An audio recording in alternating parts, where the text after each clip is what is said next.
കൂടെ നിന്ന് സംസാരിക്കുന്ന പെങ്കൊച്ചിനെ മനസ്സിലായോ സ്വാമിക്ക്? നമ്മുടെ തല്ലുള്ളി വേലായുധന്റെ മകളാ. അത് ശരി, നീ വണ്ടി എടുക്ക്. രമണം വരുമോ വരില്ലയോ ആ ഒരു ചോദ്യം നിലനിൽക്കെ ഗൈസ്, രമണം വന്നുകൊണ്ടിരിക്കുകയാണ്. ഇതാ നമ്മുടെ രമണം വന്നു കഴിഞ്ഞു. ഇതാ രമണൻ എത്തിക്കഴിഞ്ഞു.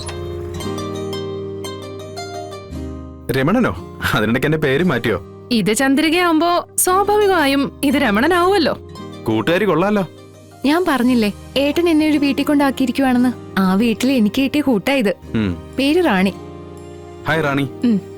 എന്റെ ചന്ദ്രികയെ പൊന്നുപോലെ നോക്കുന്നതിന് ആദ്യം അതിനൊരു നന്ദി പറയുന്നു. അപ്പൊ നിങ്ങൾ സംസാരിച്ചു നിൽക്ക്, എനിക്കൊന്ന് രണ്ട് ഫോൺ ചെയ്യാനുണ്ട്. കട്ടറും പാവാതിരിക്കാൻ അതല്ലേ നല്ലത്. ശരിയെന്നാ. നല്ല സ്നേഹമുള്ള കുട്ടിയാ, പക്ഷെ ഭർത്താവുമായിട്ട് അത്ര രസത്തിലല്ല. അതൊരു കഥ. അല്ല മാഷേ, നമ്മുടെ കഥ എന്തായി? വല്ലതും നടക്കൂ?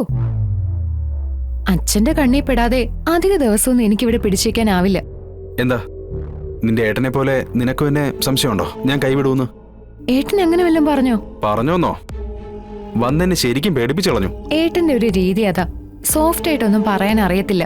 വല്ലപ്പോഴും ഒക്കെ ഒന്ന് ചിരിക്കും, അതും വേനലിലിടയ്ക്ക് പെയ്യുന്ന മഴ പോലെ. ഇതൊന്നും അല്ലായിരുന്നു, ഇടിവെട്ടായിരുന്നു. ഇടിവെട്ട്. ഞാൻ പിന്നെ ഒരു വിധത്തിൽ പറഞ്ഞ് സമാധാനിപ്പിച്ചു വിട്ടു. ആരെന്ത് പറഞ്ഞാലും നിനക്കെന്നെ അറിയാലോ, ഞാൻ ആത്മാർത്ഥമായിട്ട് തന്നെ നിന്നെ ഇഷ്ടപ്പെട്ടതും വിവാഹം കഴിക്കണമെന്ന് ആഗ്രഹിച്ചതും. നിന്നെ ഞാൻ ഒരിക്കലും കൈവിടില്ല. ഇതൊക്കെ എനിക്ക് അറിയാവുന്ന കാര്യങ്ങളല്ലേ പ്രകാശ്. ഏട്ടൻ വന്ന് നിന്നോട് അങ്ങനെയൊക്കെ പറഞ്ഞത് ഏട്ടന്റെ മനസ്സിലെ വിഷമം കൊണ്ടാ. അച്ഛനെ ധിക്കരിച്ച് ഞങ്ങൾ രണ്ടു മക്കളും ഇപ്പൊ വീടിന് പുറത്താ.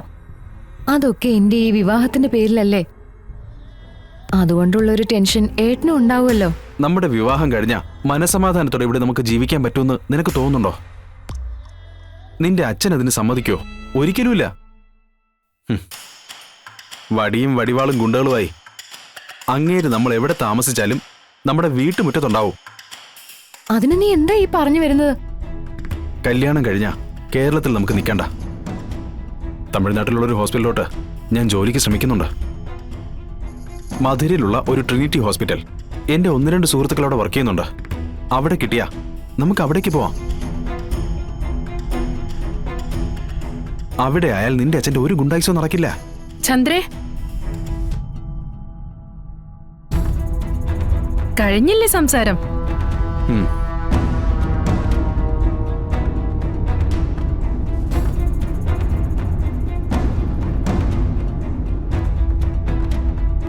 നിർത്ത് നിർത്ത് നിർത്ത്.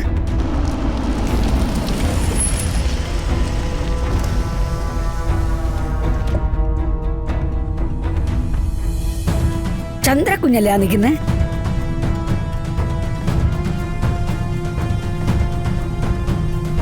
കൂടെ നിന്ന് സംസാരിക്കുന്ന പെങ്കൊച്ചിനെ മനസ്സിലായോ സ്വാമിക്ക്? നമ്മുടെ തല്ലുള്ളി വേലായുധന്റെ മകളാ. അത് ശരി, നീ വണ്ടി എടുക്ക്.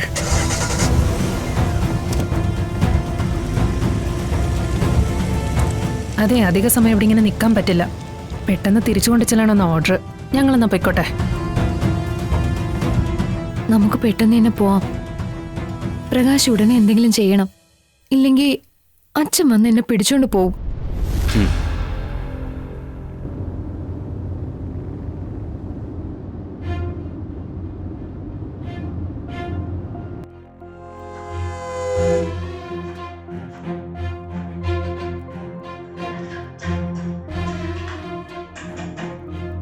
ഈ സ്നേഹവും വിശ്വാസവും പരസ്പരമുള്ള ധാരണയൊക്കെ ആളടുത്തുണ്ടെങ്കിലേ ഉള്ളൂ.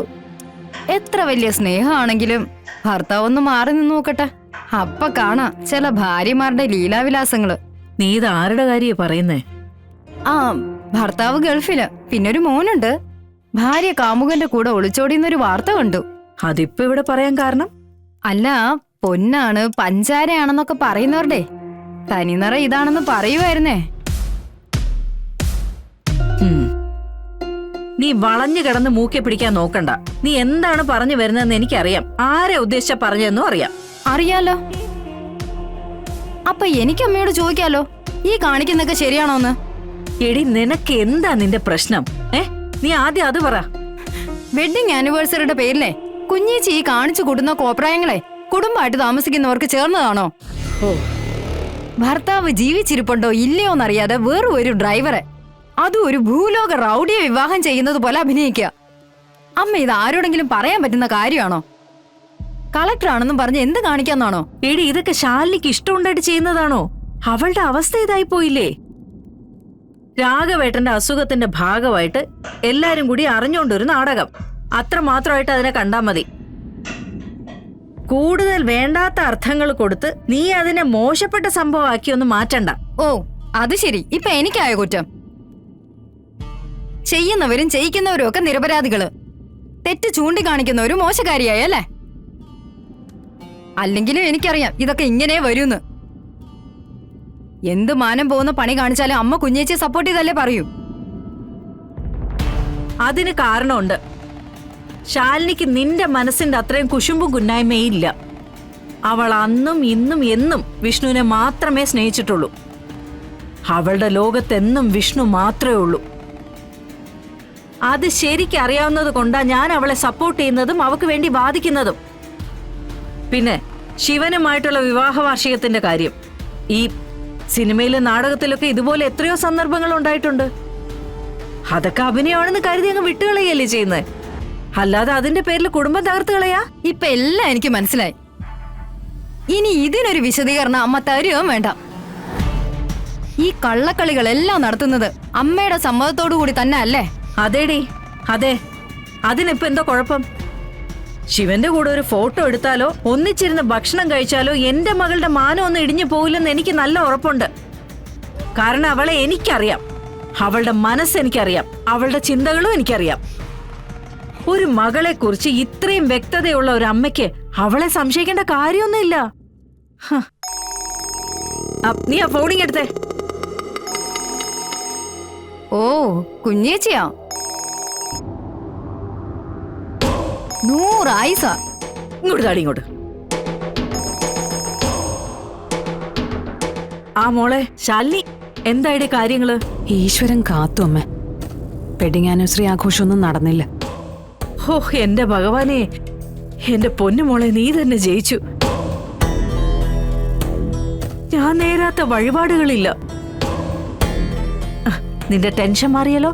വെഡിങ് ആനിവേഴ്സറി ഫംഗ്ഷൻ നടന്നില്ല. ഓ നന്നായി. പിള്ളച്ചേട്ടനും അച്ഛനും കൂടി വാങ്ങിച്ചുകൊണ്ട് വന്ന മോതിരത്തിന്റെ പേരിൽ കുറച്ച് പ്രശ്നങ്ങളൊക്കെ ഉണ്ടായി. ആഹാ, അതൊക്കെ വിശദമായിട്ട് ഞാൻ അവിടെ എത്തിയിട്ട് പറയാം. അത് മതി മോളെ. എന്നിട്ടിപ്പോ രാഘവേട്ടന്റെ അവസ്ഥ എന്താ? മുറിയിൽ കയറി കഥകടച്ചിരിക്കുകയാണെന്നാ പറഞ്ഞേ. എന്തായാലും ചടങ്ങ് മുടങ്ങിയല്ലോ, അതിന് ഈശ്വരനോട് 100 നന്ദി പറയുന്നു. ശരി അമ്മേ, ഞാൻ ഓഫീസിലെത്തിയിട്ട് വിളിക്കാം.